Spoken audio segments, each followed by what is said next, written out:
we're extremely blessed. Extremely blessed. Enjoy every moment as it comes. There's such a beautiful level to that. The layer beneath that is the purity of it all and the enjoyment of it all. That is family over everything. Family over everything. Good morning, everybody, and Merry Christmas. And as Stephen A. alluded to, 2020, an extremely challenging year. Our heart is with the Bryant family, as we just saw that montage, and with Kobe. But guys, what we hope to be today right here at ESPN is a bit of a respite. Yes, it's been challenging, but sports bring us together. Sports are distraction we need right now, and we have 5 incredible games today, plus 2 hours of Stephen A. Smith and Max Kellerman. Max, you look great in that sweater. Well, I'm loving it. And here are the matchups, guys. Pelicans, Heat, Warriors, Bucks. Yeah. Let me just run through these games. Nets, Celtics, Mavs, Lakers, Clippers, Nuggets. It all starts at noon. Go ahead, Max. It's a great slate today. It's unbelievable. But I just want to say, Merry Christmas, Stephen A. Merry Christmas, Molly. Merry Christmas. Merry Christmas. Thank you. You too. And I want to say, they say Christmas is a day for miracles. A miracle has happened today, Molly. Are you ready for this miracle? What? This is the first time in the history of doing the show, First Take with Max Kellerman, that I'm actually jealous of his outfit. I've never felt that way before, but that's a pretty fly sweater. I know. Right there. I really wish he does look very cute. I have to give credit. Very handsome, Max. That's a pretty fly sweater right there. I got to admit it. I wish I had that. That's pretty nice. I love the spirit you're bringing. You look very handsome, Max. All right. We ready to do this, guys? So we've got 5 games, and let's have some fun for 2 hours. Give people a little bit of a break. And then, obviously, all day long on ESPN and ABC, you saw that slate. Incredible game. So here's the deal. Mavs owner Mark Cuban, he's going to be with us in just a bit. I want to focus on his squad. Luka Doncic, the MVP favorite. That, according to Vegas. Dallas facing LeBron, AD, and the Lakers today. Max, do you think the Mavs are the biggest threat to the Lakers in the West? I do. I think the Mavs are the biggest threat. And they're playing now without Porzingis, but that's because they're being careful. They want him healthy, obviously, this season. And you saw what Porzingis did in the bubble in the playoffs right before he got hurt. He was a monster. He was the crime partner Luka had that Kawhi, frankly, didn't. And by the way, had Porzingis not gotten hurt in that series, I'm very confident the Mavs would have beaten the Clippers. That's right. I picked the Clippers to go all the way. I thought they would have gotten knocked out in the first round by that Mavs team. And with another year of experience, they should be better. Guys, I always talk about how the two-way wing is the quickest way to a championship when you pair those guys together, Jordan and Pippen or LeBron and Wade. But as the game has evolved increasingly, it's not just the two-way wing. It's the wing who's also the ball-dominant kind of offense organizer like LeBron or Luka. Luka Doncic, I think, is going to win MVP this year. He's already one of the best players in the game. And then Porzingis, as I mentioned, he has a guy, people forget the trajectory of Porzingis' career. Before he got hurt, he, to me, looked like he was evolving into a potential MVP one day. They have 2 guys like that, and they both perform under pressure. We saw that in these playoffs. And then, guys, look at the supporting cast. Tim Hardaway Jr. actually became a good player. Not just a guy with a name who scores points on a bad team, but an actual player. He hits shots from outside. His defense got better. He can go get a shot if he needs to. He's a player.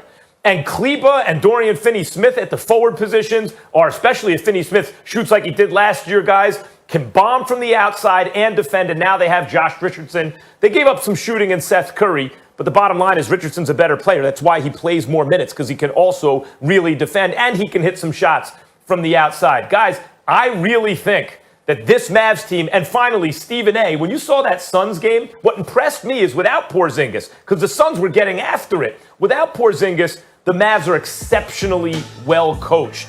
Carlisle has a deep playbook. No matter what the defense does, the offense has an answer. 2, 3, 4 adjustments, doesn't matter, and everyone's exactly where they need to be. I think the Mavs are going to be the biggest threat. I respect the Mavs. I recognize the fact that that's possible, but I still believe that the Clippers are going to be the biggest threat to the Los Angeles Lakers. When I think about how highly motivated Kawhi Leonard and Paul George need to be, knowing Ty Lue the way that I do and the buttons that he's going to be able to push with the acquisition of Serge Ibaka, which I think is an upgrade from Montrezl Harrell. I like Montrezl Harrell a lot.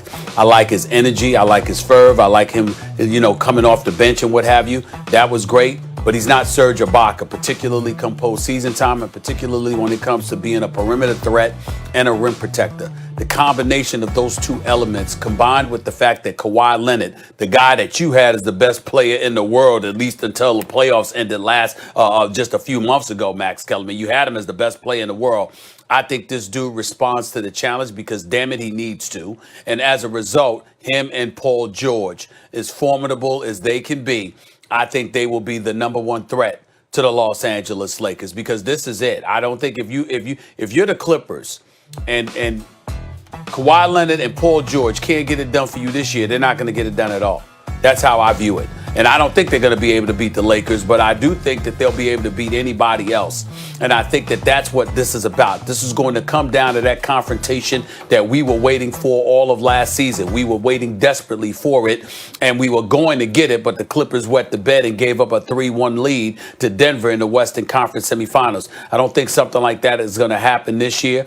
I think they were devoid of leadership. I think that, again, Ty Lue with a highly motivated Leonard and Paul George, I think they answer the call, and I think they get to the conference finals to meet the Lakers.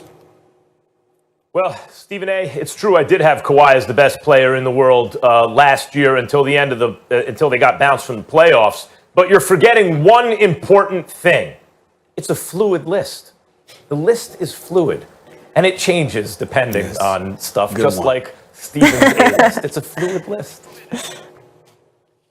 Well, my list is fluid because it's the NFL A list week to week because it's 16 games in the NFL season and week to week. That's it. I didn't think that was applicable to being the best player in the world, but then I forgot I'm talking to you, who had Giannis as the best player in the world the year before that on a Thursday, and by that Monday you had him ranked 5. So I apologize. I should have known. I should have known. Hey, that's Friday. Hold up. You're just glossing over Friday and Saturday and Sunday? That's 3 days. A lot can change in 3 days.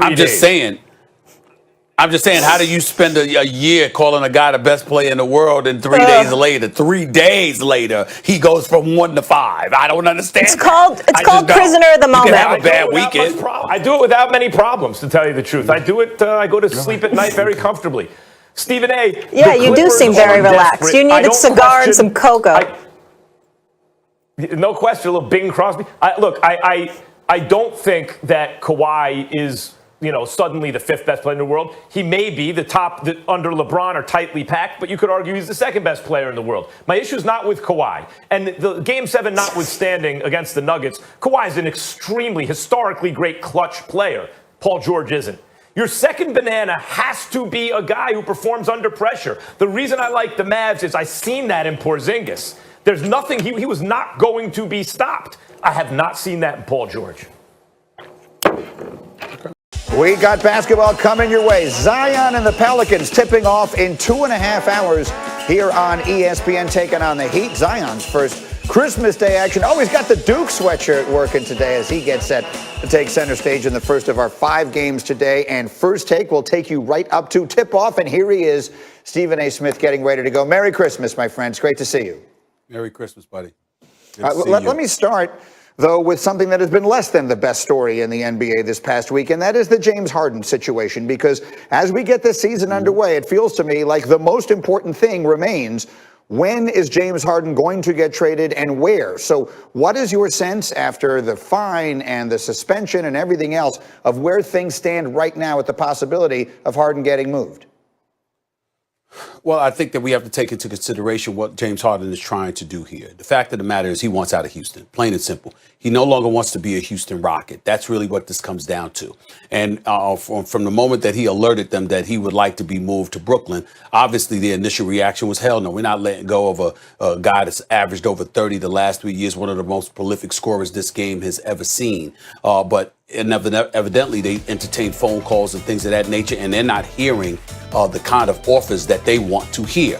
I'm sure that they've alerted James Harden about that, and as a result has given him the impression that obviously we're not going to let you go for close to nothing. We want equitable compensation. And since that's not being offered, in other words, they're saying to him, you're going to be stuck here. James Harden, in response, in my opinion, has just basically gone about the business of doing whatever he can to alert the world that he wants out. James Harden is a professional. Yeah, you've heard the reports about the tardiness and things of that nature. Let's take into consideration the fact that the man never engages in load management. He's always playing over 35 minutes a night. He's always dependable. He shows up game night. He's always ready to ball. He doesn't like taking time off, doesn't even like coming out of the game. Night in, night out, he plays through injuries and everything like that. So this is a guy that's a baller that wants to play.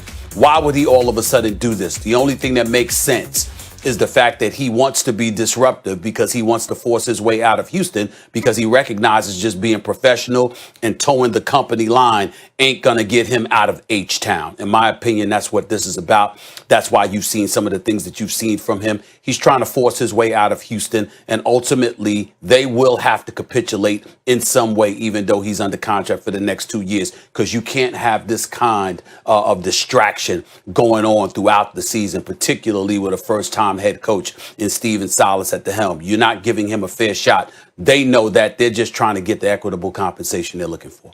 Yeah, I'm with you completely. I said on the radio the day this all started, they've already traded him. They just don't know it yet. It's just a question of where he winds up and how it winds up going down. Okay, yes. So let's turn our attention to the league big picture, because we sometimes call Christmas Day the beginning of the NBA season. Well, in this case, it practically is. It just started this week. So let me start in the West. The Lakers are everybody's favorite. So if I put the question to you this way, if it's not going to be the Lakers in the West, who is it going to be? Or it's going to be the Clippers if it's not going to be the Lakers. And don't get me wrong, it's going to be the Lakers. But the Clippers have the best shot of knocking them off. I understand Dallas, once Porzingis get back, is a formidable threat. Portland can't be ignored. We get all of that. And since Klay Thompson is not in Golden State, we don't really have to worry about them challenging for the chip this year. But I think you have to look at the Clippers not just from the standpoint of Kawhi Leonard and Paul George as players, even with Ty Lue as the new coach. Lou Williams and those boys can still play. Serge Ibaka was a big-time pickup. But let's consider the level of motivation that the Clippers had. They completely wet the bed in Game 7. I'm talking about Paul George and Kawhi Leonard. Paul George had 26 and 33 in Games 5 and 6, respectively. Kawhi showed up in those games as well, but they were MIA in a Game 7. A lot of people are looking at Paul George and saying he's got to step up, he's got to play better. Fair enough. But I'm looking at Kawhi Leonard. Yes, you're a two-time champion with a two-time NBA Finals MVP. But last year was the first time that you were in the eye of the storm. You were the legitimate face of a franchise. You had your New Balance